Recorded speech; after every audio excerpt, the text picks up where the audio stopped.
Standard Chartered shares rallied after the bank agreed to pay $340 million to New York regulators to settle claims that it hid transactions with Iran.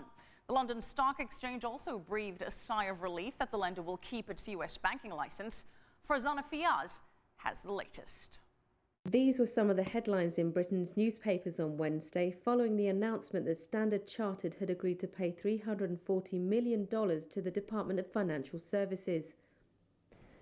The news came as a relief to the city, which had been expecting a public showdown in New York involving one of the few untarnished names in British banking. Financial experts told CCTV how news of the development had been met in London. The reaction this morning has been very positive. Shares are up slightly. The big fear amongst the investing community was that these allegations would continue to be made against the bank, that we'd have quite a dramatic argument today in court as the bank tried to maintain its New York licence. By settling last night, the bank appears to have put an end to the immediate uncertainty. News of the fine came at the 11th hour. The CEO of the London-based bank, Peter Sands, had flown to New York on Monday to handle the allegations personally. Banking lawyer Shane Gleghorn explained to CCTV how the deal had probably come about.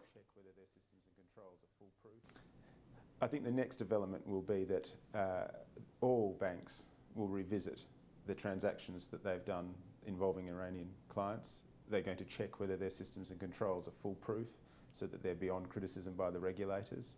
And then secondly, I think what's going to happen is that all banks operating around the world are going to be concerned to consult with their regulators to ensure that they are not in breach of any of these sanctions, because we've just seen that the reputational damage that results from regulatory investigation, irrespective of whether or not that regulatory investigation results in a sanction, is so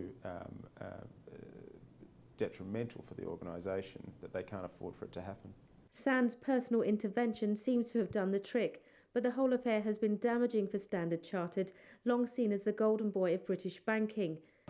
Standard Chartered may have dodged a bullet last night, but the bank is not quite out of the woods yet. It's thought that apart from the Department of Financial Services, 4 other regulators will want to have their say.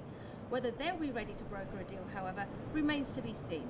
Fiaz, CCTV, London.